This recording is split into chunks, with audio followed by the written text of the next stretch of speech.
So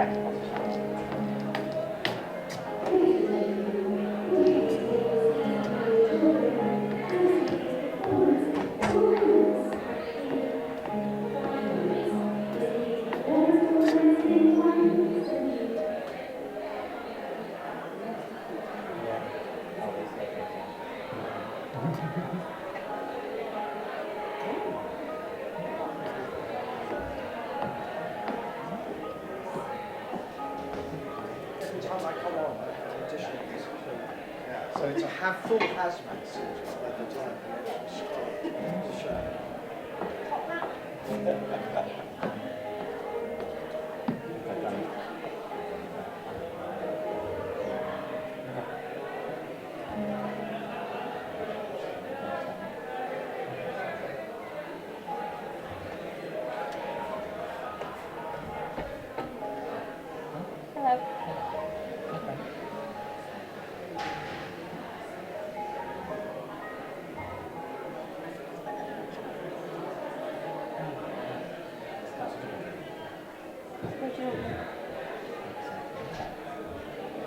How close?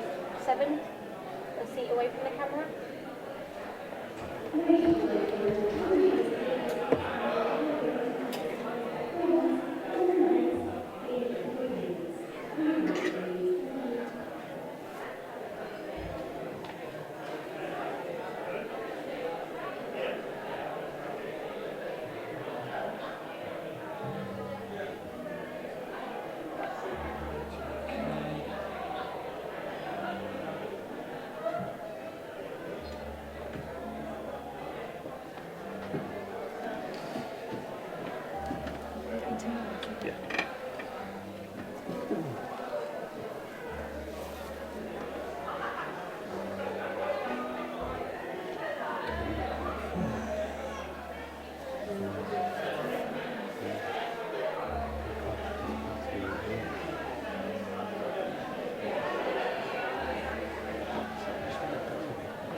Well, as I said, we didn't want to.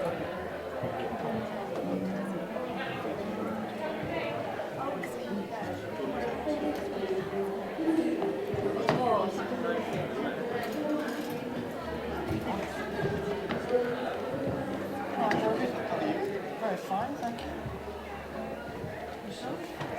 Nice to see you. It's nice to see lots of people tonight. This is Lee, my wife.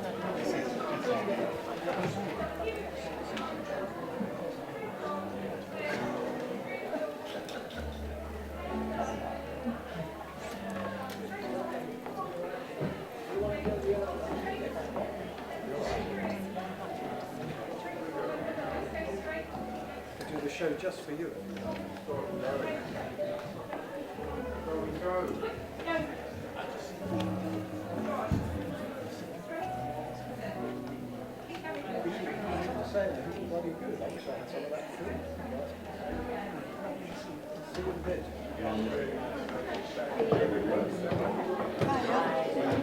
Very fine, nice to see you. Smiling.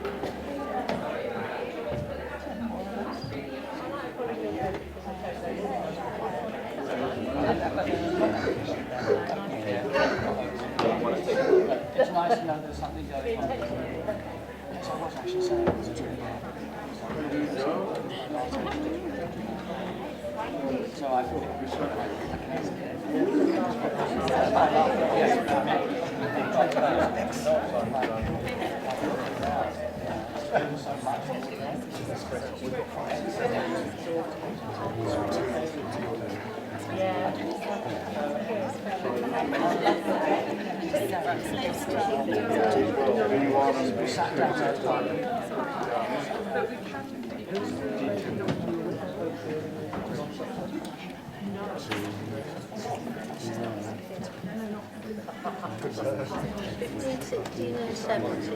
Sorry, no, it's 5, 6 and 7. It's because I think it's 1. It's this to the end, we're all in a row. Oh, shall I just go down? 7. This way, Claire. There. From 7, that way. Yeah. Just settle down in the cheap seats. Is there only a low barrier between you and me?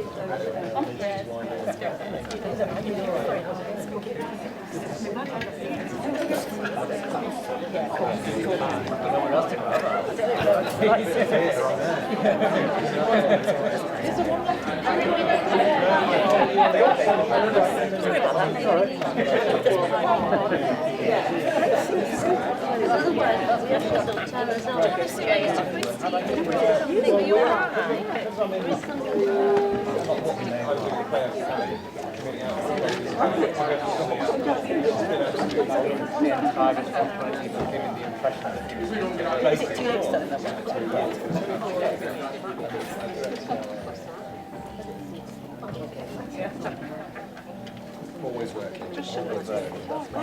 Never reminds me that I do some occasionally.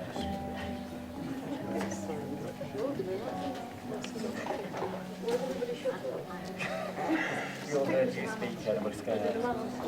Excited, James. I go home.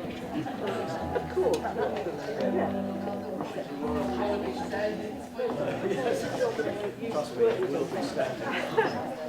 You're not getting away.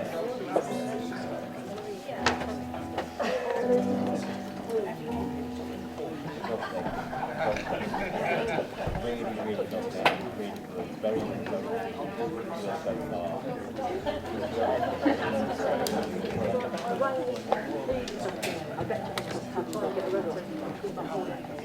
Just well with it.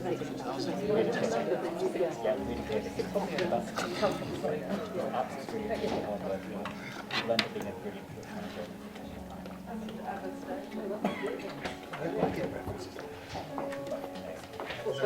Very young, like they people pretty much Exactly. Hard working and very young. I have no control over any staff. This could go on forever. That's fine. So just keep talking amongst yourselves until something happens, because really, I've got to keep looking around. 1, 2, 1, 2. I'm using this later. 3, 4. 3, 4. Very good.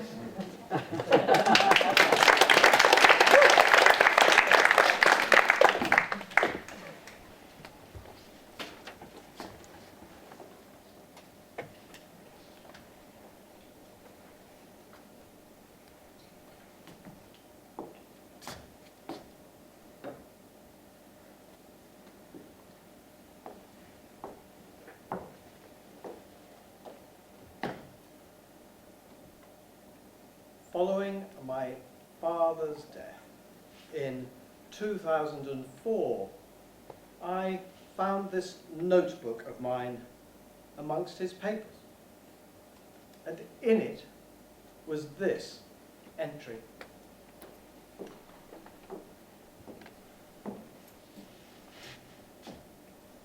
Spain, August the 1st, 1970. Let's go and have a swim, I said. We just carried 3 beds up and downstairs, and my father and I were very tired. My father agreed. We went down to Oliva Playa, and the wind was blowing. I took off my shoes and rushed in. My father quickly followed. The waves were quite large, and the undertow began to get stronger, and Dad suggested going in, but it was too late. We struggled against the tow. As far as we went forward, we went farther back. We tried swimming and made some headway and found our footing. Then again, we were drowning, but the pounding of the waves and the wind drowned our shouts. We began to swallow water. A miracle then happened. A wave, larger than all the others, threw us in, and there was no undertow. We were safe after battling the waves for 10 minutes.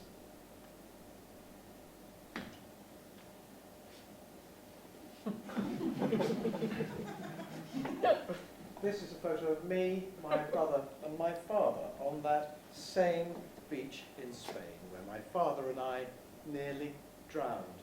I'm the short one. And I've been nervous of swimming in the sea ever since. Are you reeling in the years? Stowed away the time. Are you gathering up the tears? Have you had enough of mine? You've been telling me you're a genius since you were 17. And all the time I've known you, I still don't know what you mean. The weekend in the college didn't turn out like you planned. My name is Giles Lawrence Croft. I'm 64 years old, and I was born and brought up in Bath. And I'm here to tell you a story, and I need to warn you, there's a small amount of audience engagement.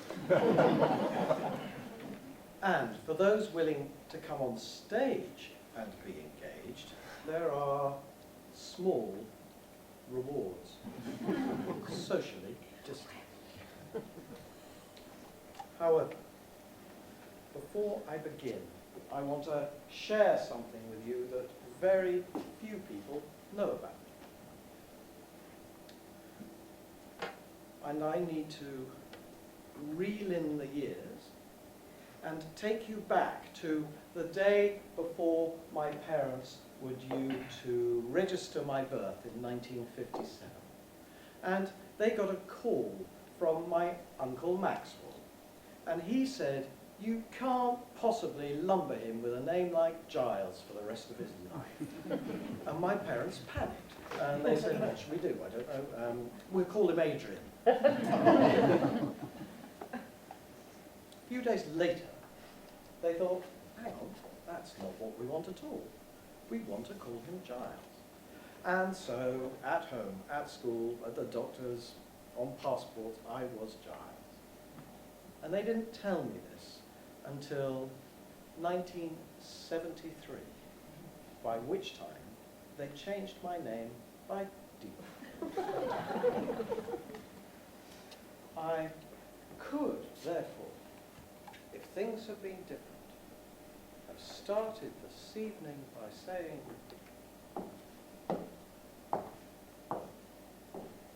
hello, my name is Adrian Lawrence Croft. I now need to reel in a few more years and take you back to around 1936, when my Uncle Maxwell, the same Uncle Maxwell, decided to start a business. And he thought that his name didn't accurately reflect the kind of business that he wanted to run, so he decided to change it. And he changed it from Maxwell, Stewart, Cohen, to Maxwell, Stewart, Croft. The family soon followed suit. So, if things had been different, I could have started this evening by saying, hello, my name is Adrian Lawrence Cohen. When I started working in the theatre, my father gave me a book, this book. Great Modern British Plays. It had been awarded to him as a maths prize at school. And in the front, there's a sticker. and it says, blah, blah, blah, awarded to J.R. Croft, July 1932. But if you look under Croft, you can see Cohen has been erased.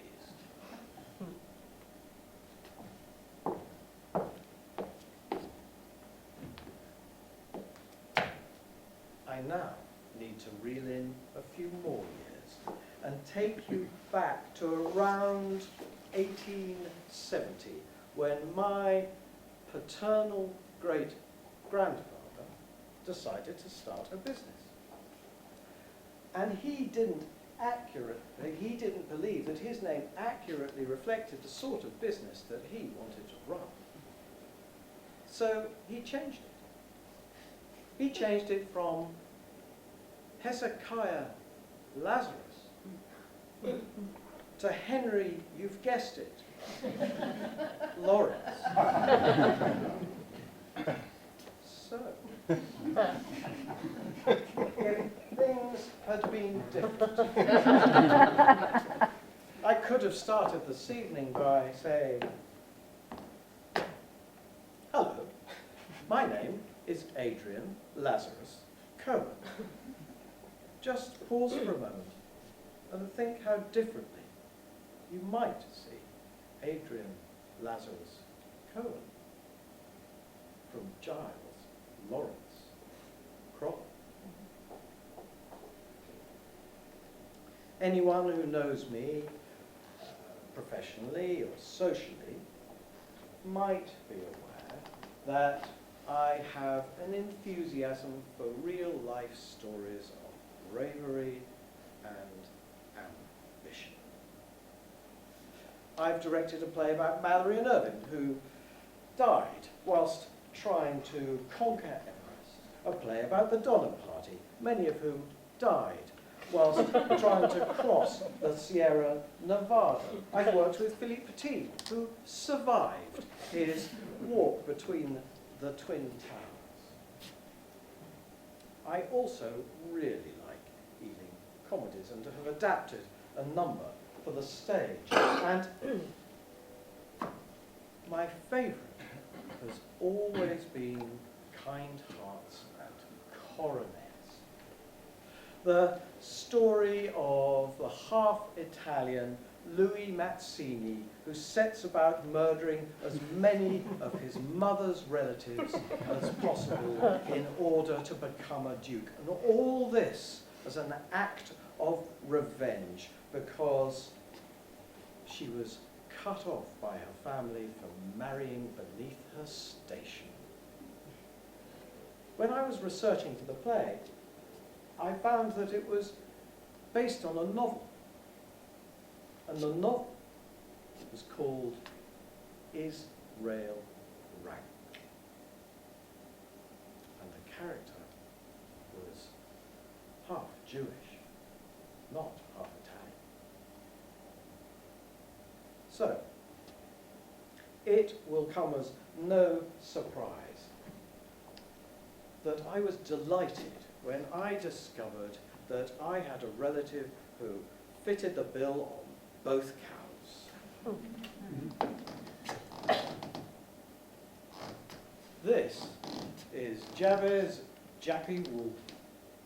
He's the short one. And he's my third cousin, once removed. And this is where his story begins. I'm ready, ready, anybody. I'm ready, ready as anybody.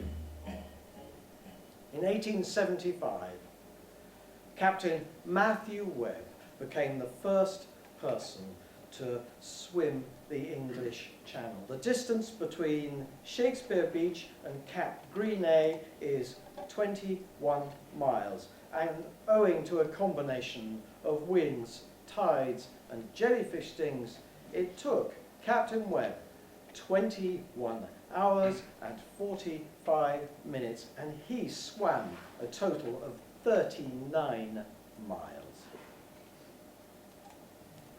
2 years after Captain Webb stood exhausted on France's rocky shoreline, Jebez Jappy Wolf was born.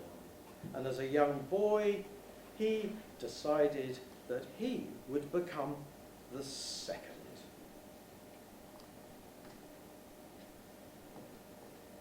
In the summer of 1905, he was training in Dover and ready for the off. He was to be accompanied on his support tug, the Sea Wolf, by friends, several relatives, and a couple of pipers. He was Scottish. However, owing to the exceptionally bad weather conditions, he was forced to abandon his plans. The next year, he was back.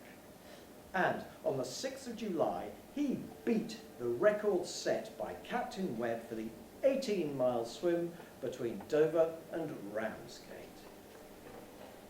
A syndicated newspaper report at the time described him as an enthusiastic Scotsman, and went on, he was accompanied by a friend who played a selection of tunes on the bagpipes, much to the amusement of the assembled crowd. Jebez was 29, 5'7" tall, and 48 inches around the chest. And for his channel swim, he wore no costume other than a pair of goggles, SpongeBob nose SquarePants. He was making record-breaking time, but after 9 hours and 50 minutes, he had to retire, having injured his leg. He also had to pull out of his second attempt, owing to his not having fully recovered. Following this second failure, he said that he feared his swimming days were over. If they were, this would be a very short evening. So thankfully in August, he took off his trunks once again. And this is where I need 2 volunteers to come up from the audience. Trust me, you don't have to swim or anything of that sort. I need 2 people to come up. It's really straightforward, but I should also say everybody here has to join in on this one because you're all going to be a storm. Okay, you have to be a storm. So please, I need 1 person on this side. Who is that man in the mask? You see, everyone's so overdressed. You've got to come around here, and you're a musician, so this is perfect for you. There are a couple of Zumba sticks here, which I've brought from my recent class, which I'd like you to use. So this is a microphone, in case you haven't seen one before. Okay, so you just be careful around the back there. You stay there, don't do anything for the moment. You don't have to sing. So he's going to do a show. Matt's going to do a show. I mean, I need 1 person from this.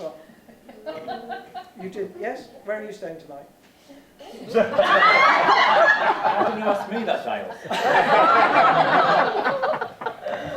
Come on, Maisie. Okay, so Maisie, this is good, this, but you'll like it. So you have to do this. Yeah. Okay, all right. But you have to be careful, don't you've got to do it.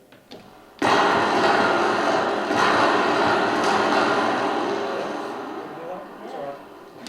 That's thinking, I wish I could do that. Okay, now everybody up. Not yet. Everybody else, you've just got to do sort of general storm noises. So whoosh, rain.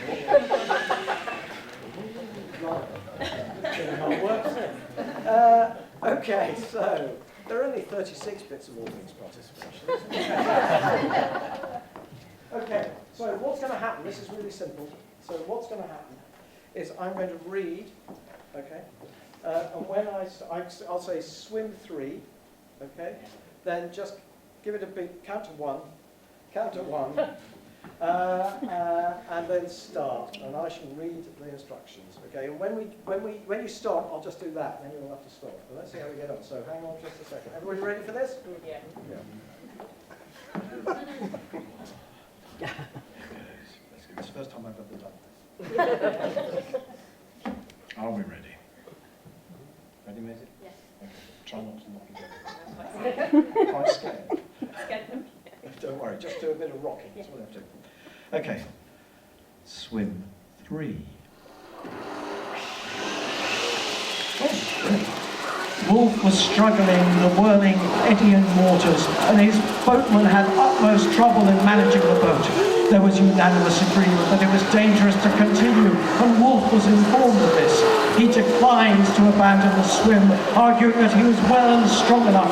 Pilot MacDonald informed Wolf that the swim was absolutely impossible under such conditions, and that for an hour he had not made a yard's real progress. The position in which Wolf had been driven was likely to prove a perfect death trap.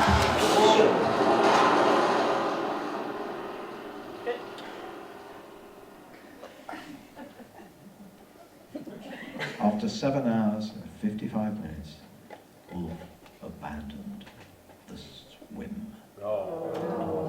Thank you!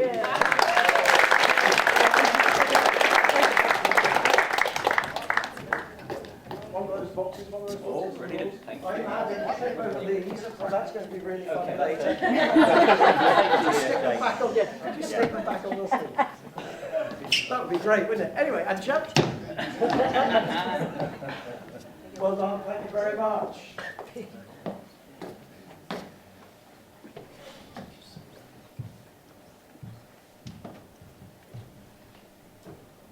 Swim 4.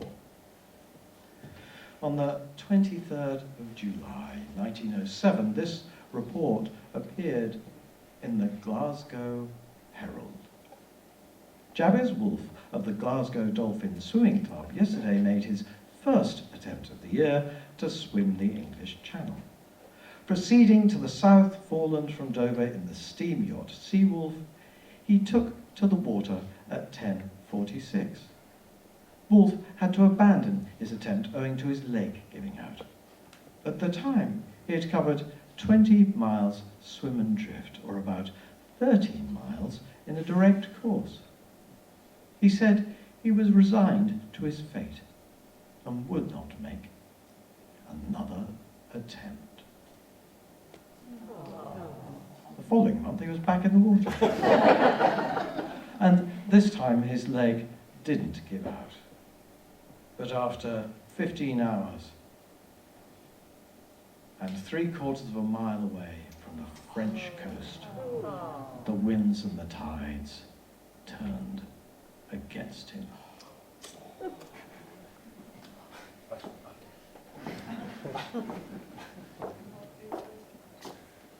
Being a channel swimmer was an expensive business, and consequently, Jebez turned professional when he competed in a 6-hour race down the Seine against the man who was to become his greatest rival, Bill Burgess.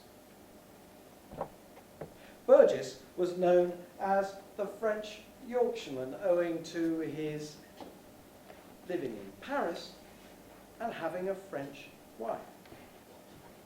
Jebez won and was awarded £225, roughly £20,000 in today's money. William Stern, Ted Heaton, and our very own Jebez set out side by side. Stern chose to swim without goggles, but after 4 hours he was in such agony that Jebez lent him a pair of his. Stern retired soon after. He lasted 10 hours and 5 minutes, by which time Jebez was already on the Seawolf and steaming home.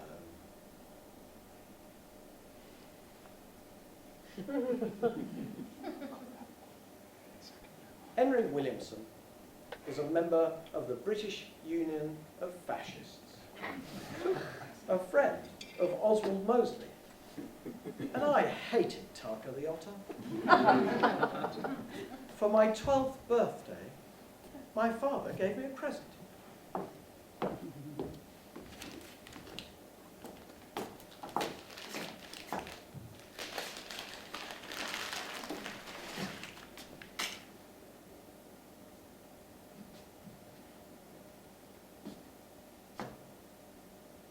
Son of Tarka by Henry Williams. 23rd impression. Published by Cod and Sons.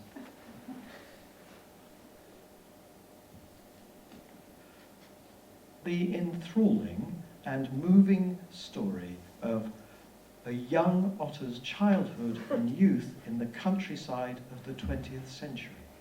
His fight against prejudice, drugs, and teenage violence. And his tragic death leading an anti-blood sport demonstration in Trafalgar Square. And on the back, about this book. And perhaps the most important aspect of this eximious work is the clarification of the sexual motivation implicit in the lifestyle of these aquatic mammalia and the dichotomy superimposed on their sexual worries by man's eschatological philosophy. New society. Mr. Williamson has done it again. I wish he wouldn't. Cyril Connolly. A worthy successor. Those of you who disliked Tarka the Otter will surely loathe this book. The Observer. By the same author. I was a teenage salmon. From this, you can get some idea of my father's sense of humour.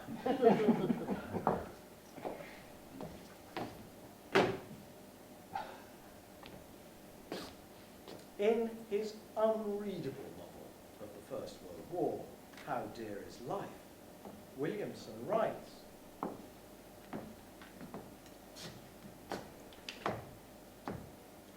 the storeman's eyes were dark and hard all the time he spoke. He was greasy in face and neck and hands, and greasy all over chest, ribs and thighs too. His quiff was plastered down on his forehead in a curl with butter from a tin he had taken from the ration dump.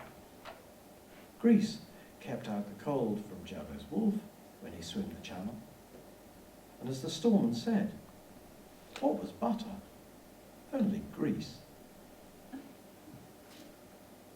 Jebez writes about getting greased up in swimming.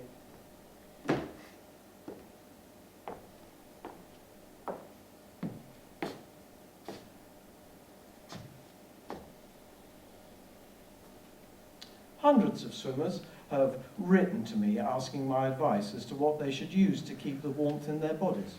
Ordinary grease does not create warmth, but only retains the heat already there. Consequently, the body must be warmed up before greasing. About 20... Oh, yeah. I need another volunteer. You're going to be pleased it's not you this time, man. I need someone to come up with not huge hands, because they're small gloves, to just follow my instructions. A volunteer of some sort, and we're not going any further in this show until I've got one. One volunteer. Andy, come on.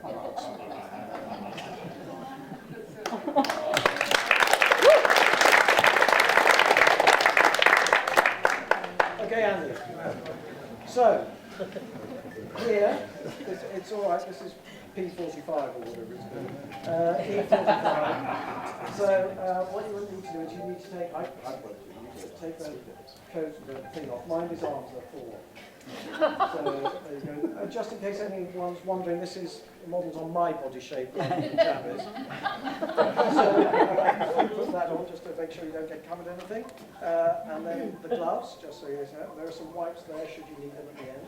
And what I'm going to do is I'm just going to describe what you do and you have to follow the instructions. It's all fun. You ready? You really ready? We're all rooting for him, aren't we? Yeah. It doesn't take very long. Look at it. It's such a good look as well. It's terrific. He's used to it. Yeah. Every weekend. You ready? Okay. So I'm going to go over there and I'm going to read. So you don't start until hang on. There's just something. So there we go.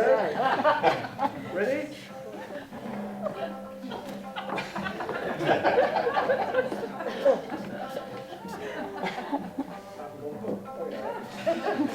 nearly the end of the show, isn't it? There we go. Ready? About 20 minutes before entering the water, rub the body, especially the spine. That's the bit on the back. You have to be careful, yeah, especially the spine. You put some on. Yeah, go on. Especially the spine and back. The stomach. That's the front. The stomach. Knees. Okay. The stomach. The knees. Very good. Under the armpits. Yes, very good. Okay. Taking special care of the inside of the legs. Okay. And the other one. Yep. And the arms. But be careful to keep it away from the eyes and the tender parts. Excellent. Thank you, Mr. Barrett.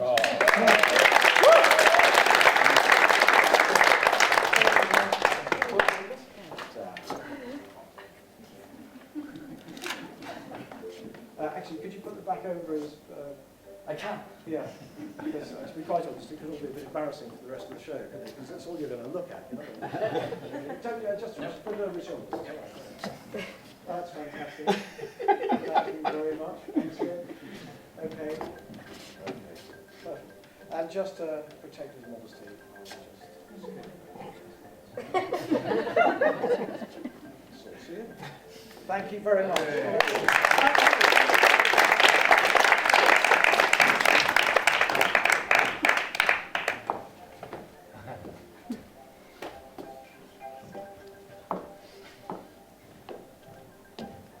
This piece of music is Gassenhauer by the German composer Karl Orff. I first came across it as part of the soundtrack to one of my favourite films, Badlands. You may or may not have heard it before. You may or may not have heard of Karl Orff, but sure as hell, you'll know his most famous piece of music.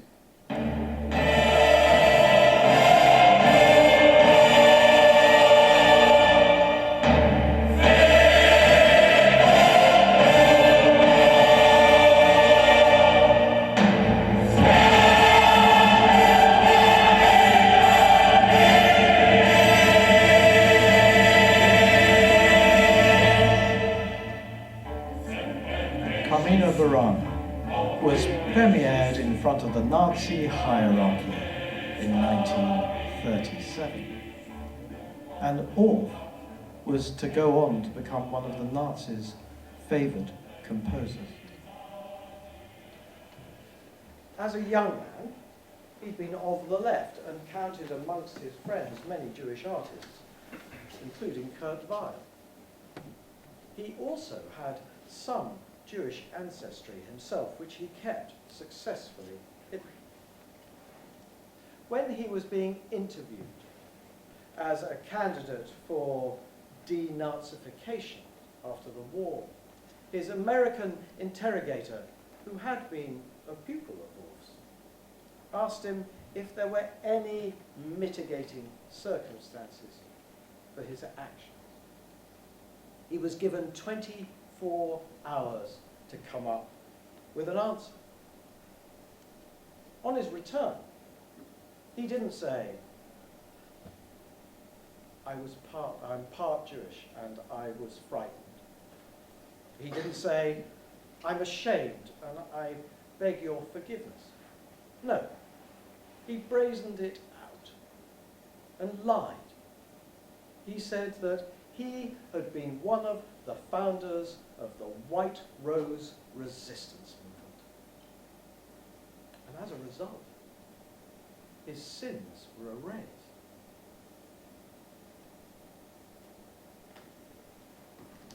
Swimming La Manche remains the ultimate open water challenge, owing to the unpredictability of the weather and the warring currents created by the collision between the bone-chilling waters of the North Sea and the churning seas of the North Atlantic. If you were to undertake a channel swim today, amongst the rules with which you'd have to comply is this.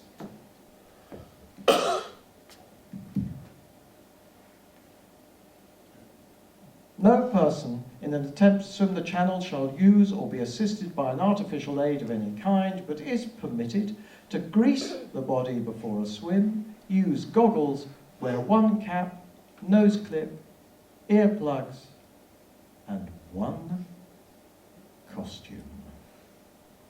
However, judging by the photograph on the Channel Swimming Association website, the use of an additional pair of arms and legs is...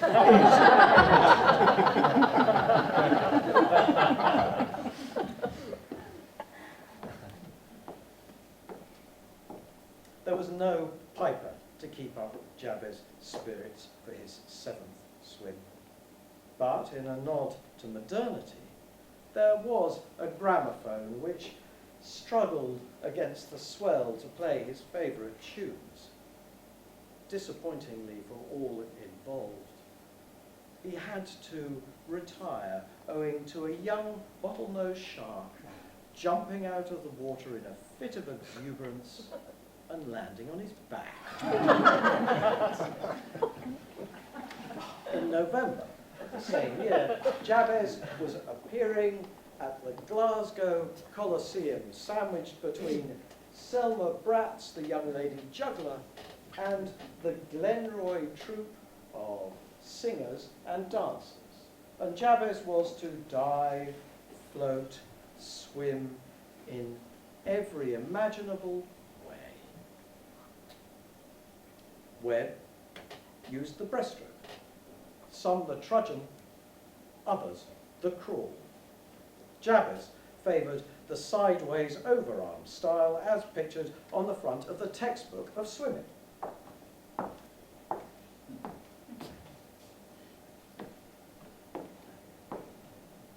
Modelling alongside him in the textbook was the $1 Million Mermaid, the Australian Annette Kellerman.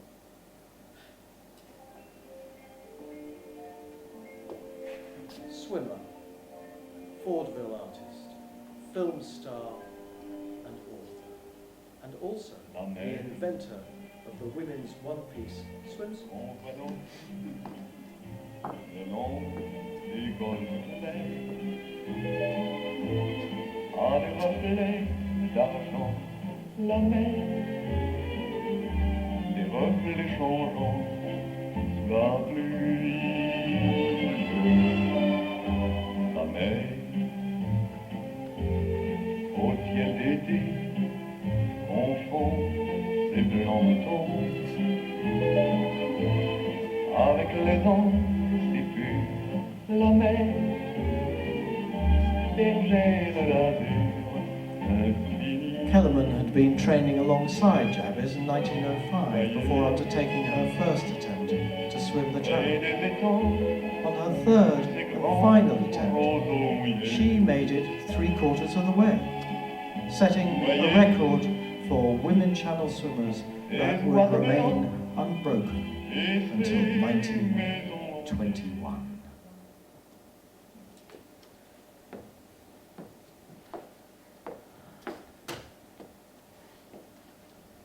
Jebez's wife and mother were on the Sea Wolf in the expectation of witnessing a victory. But a mile out from the French coast, the winds and the tides turned against him once again. Following this disappointment, he said that he thought it was impossible for anyone to swim from England to France, conveniently forgetting Captain Webster, but that it was possible the other way round. After setting out from Cap Gris-Nez and swimming 35 miles, Jebez packed it in, saying he wouldn't try again. A few days later, he changed his mind. And this time, he altered his stroke and was given doses of oxygen, and he got to within yards of the French coast. The Mayor of Calais awarded him the Vie de Calais medal in recognition of his achievement. But back in this country, his use of oxygen prompted a very modern controversy, with the swimmer Montague Holbein describing it as unsportsmanlike. And Lord Lonsdale of Belt fame saying, rather unfortunately, and un-English.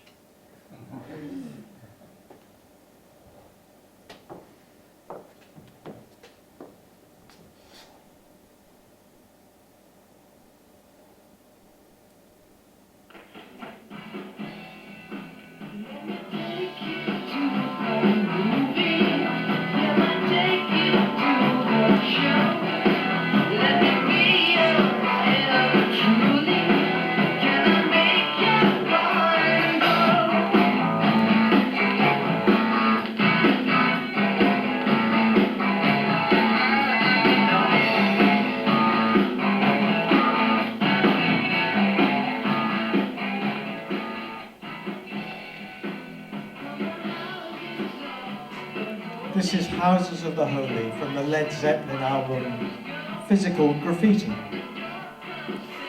I was never much of a Led Zepp fan, but I always rather liked this LP, not least because of its playful cover.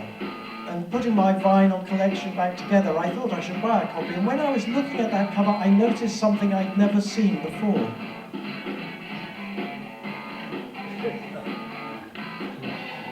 Jebez Wolf.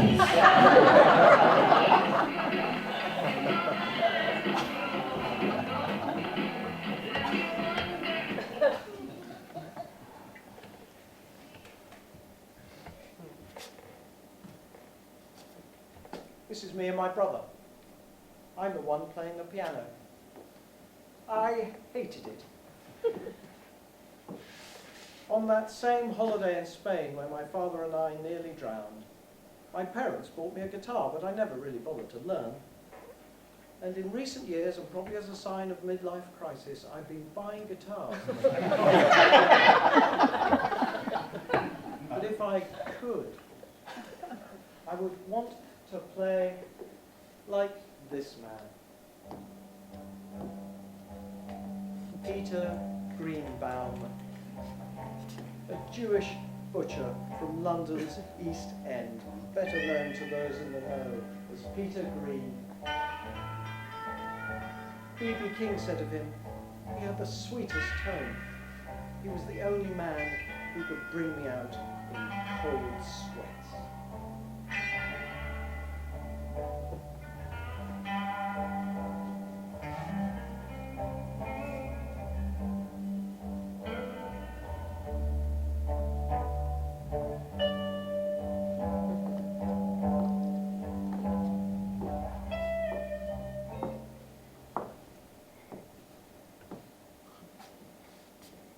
At this point, I used to play a sort of blues version of a Scottish reel. It was a mistake.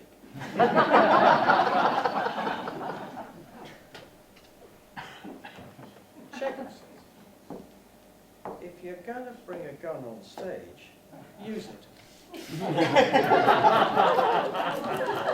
Pacto for adults!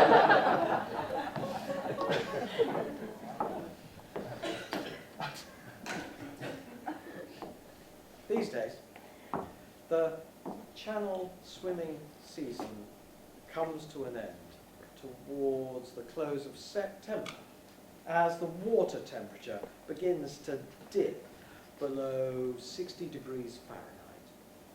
In those days, there were no such restrictions, except common sense. When Jebez was asked about swimming in cold water, he said that he had a hide, not a skin, and that even after immersion in a water of a temperature as low as 54 degrees for up to 12 hours, he could emerge quite warm and comfy. Sadly, his hide didn't protect him from jellyfish stings, and on the 14th of October, he was pulled from the water in agony.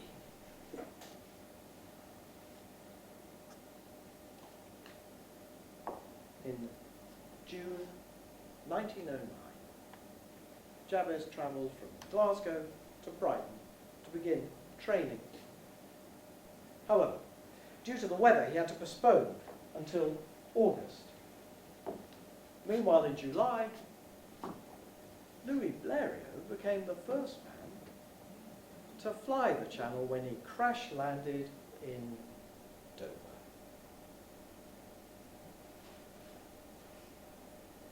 This is the Druiff Neat cycloplane.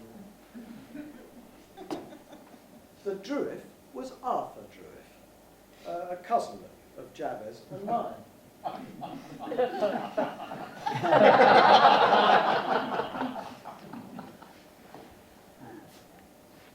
He was an early adopter of the motor car, but sadly not of engines for powered flight.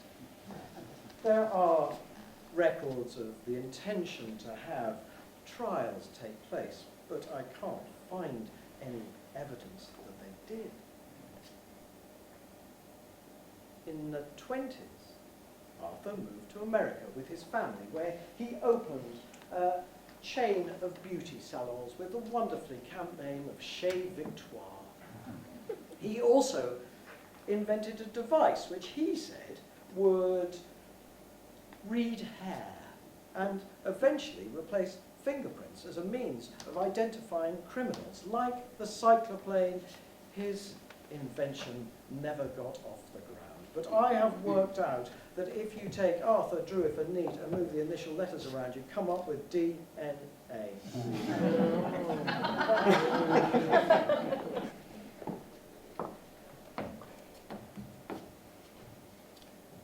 Swim 12. Jebez is hit by a plank. Swim 13. Jebez is beaten by the sea swell and returns to Glasgow. In June of 1910, he travelled to France to begin training and completed the 13-mile swim between the abandoned Channel Tunnel works in Songet and Calais Pier.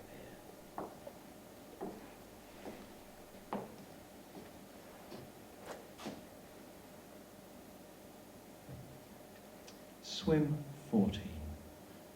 Jebez was beaten by the weather. Swim 15. 6 miles out from the English coast, Jebez Wolf packed it in. Swim 16. Before setting out for Dover, Wolf said, "This will be my final go at beating the Channel." Within half a mile of the coast, the Channel beat him. Then in August, he announced the end of his retirement. Swim 17. 4 swimmers, including Jebez, failed in that first week of September. But on the 6th of September, Bill Burgess became the second man to swim the Channel. Jebez sent a telegram. "Hearty congratulations upon your success." He didn't attend the celebration luncheon. Swim 18. A westerly gale caused the swamping of his accompanying tug, and after pulling a badly bruised wolf from the Channel, they had to run to Calais for safety. Swim 19. On the 23rd of July, 1912, the Dundee Courier carried this story headlined,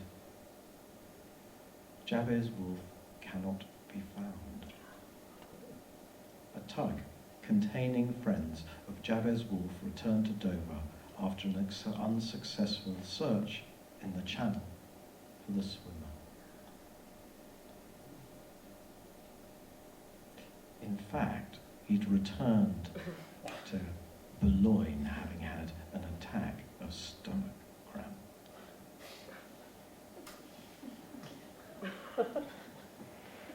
In January of 1913, Jebez told journalists that he would, before the year was out, swim the swirling waters beneath Niagara Falls.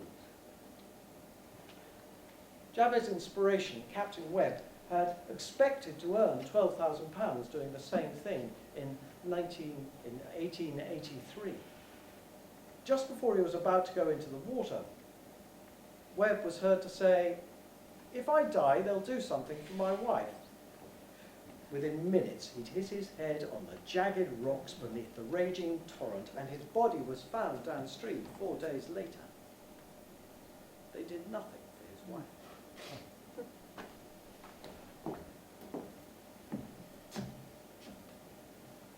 Wolfe will start from Cap Gris-Nez, whilst at exactly the same time the American Henry Sullivan will be setting out from Dover. They both failed. Jebez never swam Niagara Falls, but Sullivan became the third person to swim the channel.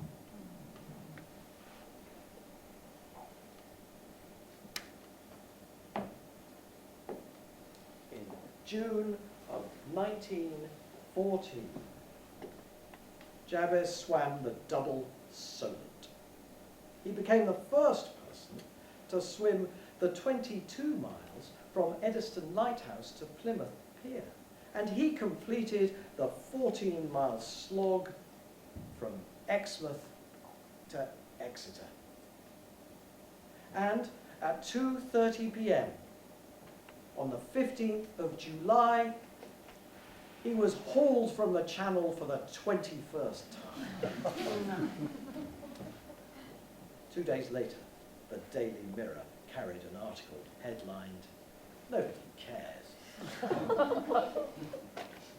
Undeterred, on the 30th of July, Jebez announced that he was in training for his next swim, and 5 days later, war was declared, and Jebez signed up.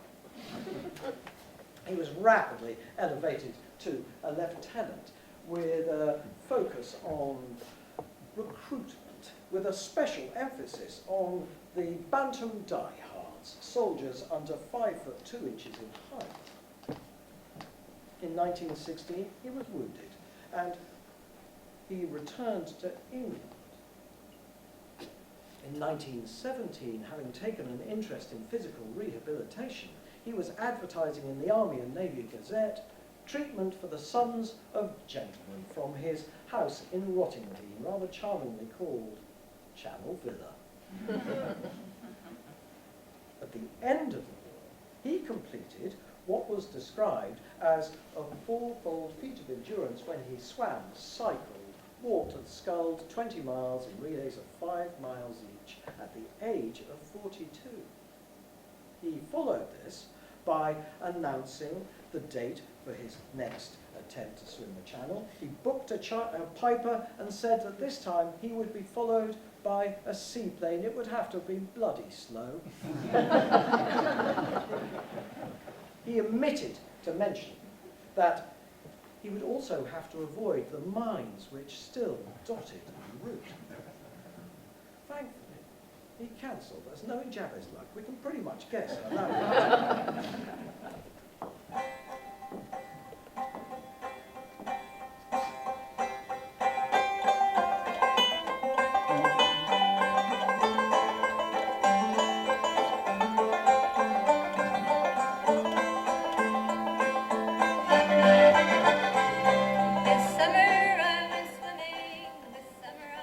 In 1920, Mrs. Arthur Hamilton joined the fray, and she proudly announced that she designed all her own swimming costumes.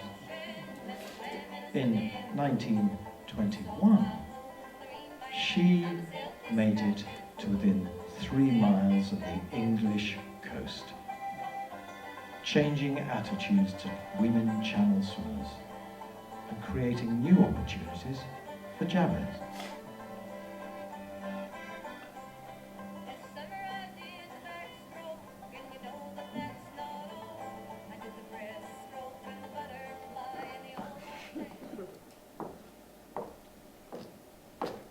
In 1925, the American Olympic gold medal winner Gertrude Ederle employed Jebez as her trainer. It was clear from the outset that they had very different personalities, what with her enthusiasm for fast swimming, jazz on the ukulele being at odds with Jebez's dogged determination, love of reels and the bagpipes. After weeks of bickering and backbiting, she set off with Jebez barking instructions at her.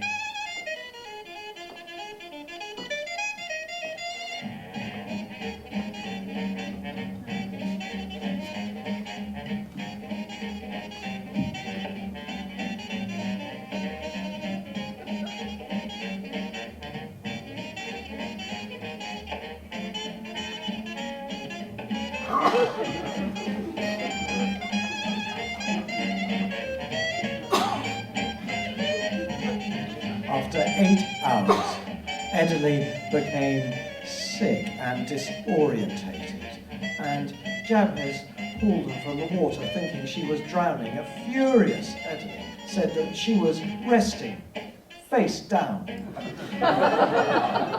More than that, she accused Jebez of putting poison in her beef tea. A bad loser.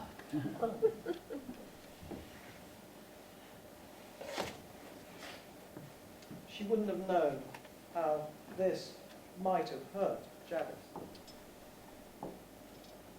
Sidney Lawrence, the cousin, had been one of Jebez's early sponsors. And this is Sidney's father, Nathan Lazarus. And this is from the Shakopee Argus. Hartford, Connecticut, has another case of wholesale poisoning. The 4 children between 6 and 12 years of age of Nathan Lazarus were taken seriously ill on Friday night, and a medical examination showed that corrosive sublimate had been taken by them in food. None have yet died, but the sufferings of all are terrible, and 2 are not expected to live.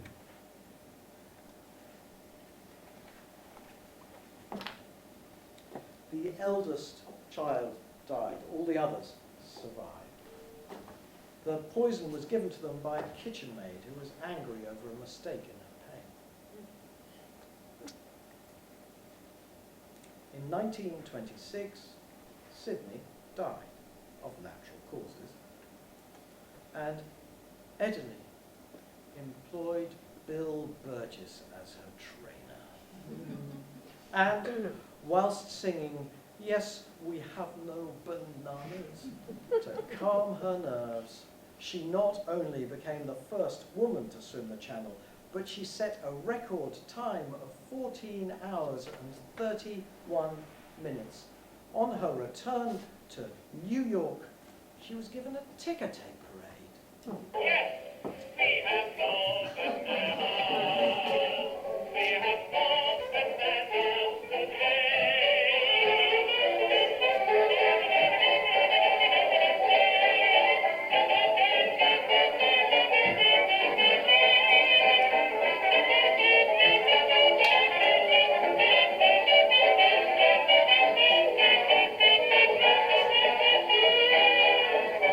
Following his spat with Ederle, Jebez trained an 18-year-old nursemaid from Lewisham, Hilda Laddie Sharp, and he devised a regime which consisted of swimming in cold water, taking long walks, eating steak and drinking occasional glasses of black beer.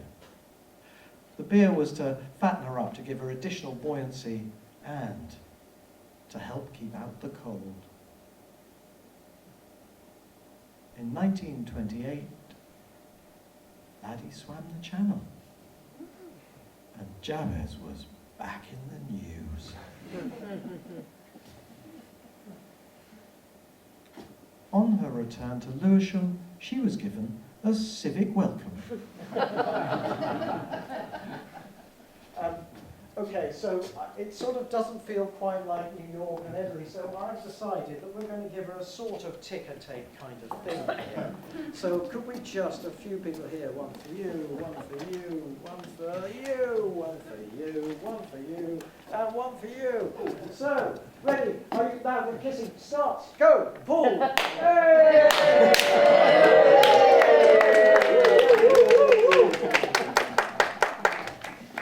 She would be delighted.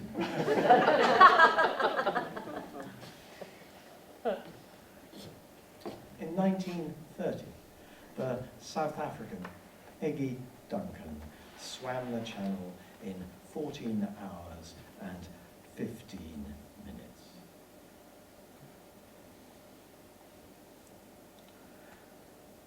She climbed out of the sea at Dover looking as fresh as if she'd been in for a few minutes' dip. Then she sat laughing and talking to her trainer, Jebez Wolf. "Well, Jebez, dear, are you satisfied with me now?" she remarked. Wolf replied, "Well, I knew you could do it, girlie."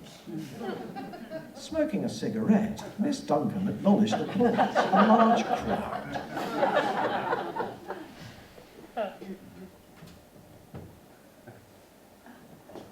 In 1933, Sonny Lowry, a cousin of Ellis Lowry, swam the channel in 15 hours and 45 minutes. And Jebez's regime for her seems to consist of getting her to eat 40 eggs a week, and as you can see, pointing the way to France.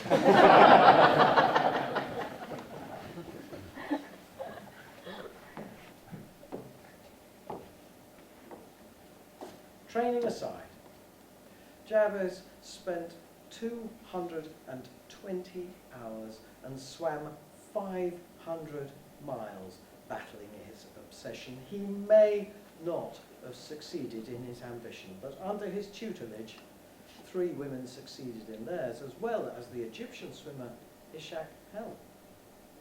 He also set numerous open water swimming records. He was a star on the variety circuit.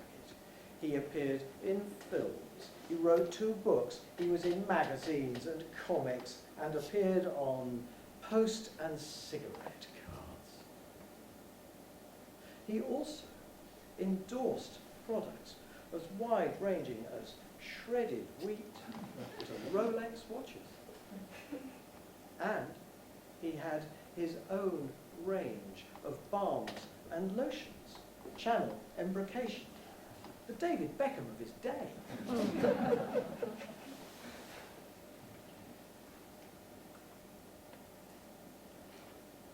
In 1941, Jebez was working as a physical training instructor for the Royal Navy, whilst my father was stationed in Sharjah, in what is now part of the United Arab Emirates. I don't know if my father knew that he was related to Jebez Wolf, and I've never thought of my father as being particularly sporty. But I do know, as he told it, that whilst he was in Sharjah, he spent most of his time teaching the young boys to play cricket. And now, Sharjah has one of the finest cricket stadiums in the Middle East.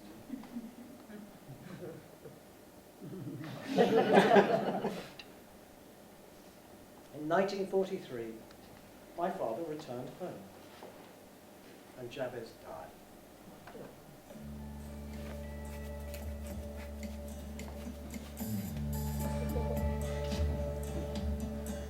Well, it's cold down here in the valley.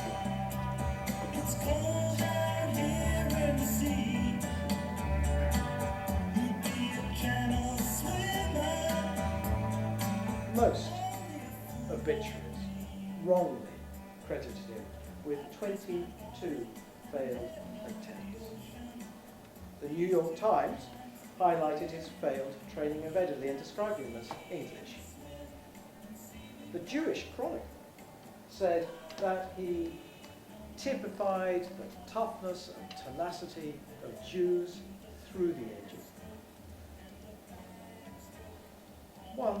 He was asked by a journalist about his attitude to life, and he replied, "My motto is yield not to misfortune, and I endeavour to live by its teachings." When I read that, it reminded me of something that my father used to recite to me and my brother occasionally to keep us entertained.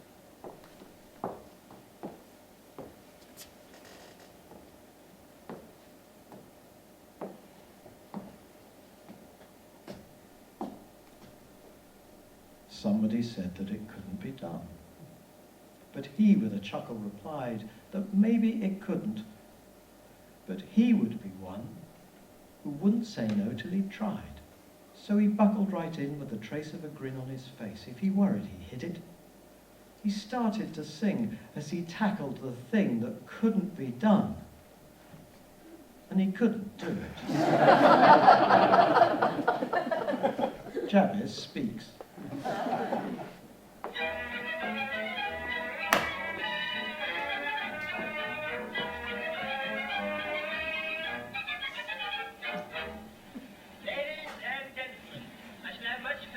Introducing to you Miss Elsie West of South Wales, the champion long distance swimmer, and Miss Laddie Sharp, the holder of the British Ladies Cross Channel record swim.